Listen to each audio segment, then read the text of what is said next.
ఫోటోలో కనిపిస్తున్న వీళ్ళని చూసి అక్కా తమ్ముడు అనుకున్నారంటే మీరు పప్పులో కాలేసినట్టే. ఇప్పుడు నేను చెప్పేది కూడా కొంతమంది నమ్మరు, కానీ మీరు నమ్మినా నమ్మకపోయినా అదే నిజం. ఈ ఫోటోలో కనిపిస్తున్న వీళ్ళు తల్లి కొడుకు. వినడానికి చాలా మిస్టరీగా ఉంది కదా. ఈ కేసు ఇంకా మిస్టరీగా ఉంటుంది. ఈ అమ్మాయి పేరు లీనా మెడినా. తను పెరు అనే దేశంలో 23 సెప్టెంబర్ 1933లో పుట్టింది.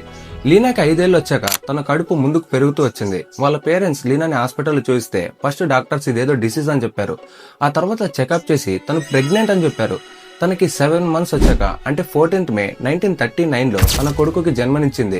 లీనాని ఇది ఎలా జరిగిందని అడిగినప్పుడు తను ఏమీ చెప్పలేదు. కానీ పోలీసులు మాత్రం లీనా వాళ్ళ నాన్ననే లీనాని సెక్సువల్లీ అబ్యూస్ చేసిందనే అనుమానంతో అతన్ని అరెస్ట్ చేశారు. కానీ ల్యాక్ ఆఫ్ ఎవిడెన్స్ వల్ల అతన్ని కొన్ని రోజులకు రిలీజ్ చేశారు. లీనా హిస్టరీలోనే యంగెస్ట్ మదర్ అయింది. బాబు పుట్టాడంటే నాన్న కూడా ఎక్కడో ఒక చోట ఉండే ఉంటాడు కదా. కానీ ఆ నాన్న ఎవరు అనేది లీనా ఇప్పటి వరకు చెప్పలేదు. ఇదే ఒక మిస్టరీ అనుకుంటే నార్మల్ గా గర్ల్స్ కి 12 or 13 ఏజ్ వచ్చినప్పుడు పీరియడ్స్ రావడం స్టార్ట్ అవుతాయి. బట్ లీనాకి మాత్రం 8 months రాగానే తనకి పీరియడ్స్ రావడం స్టార్ట్ అయింది. ఇది ఇంకా పెద్ద మిస్టరీ. ఆ తర్వాత లీనా కొడుకుకి 40 సంవత్సరాలు వచ్చాక తను ఏదో డిసీజ్ వల్ల చనిపోయాడు.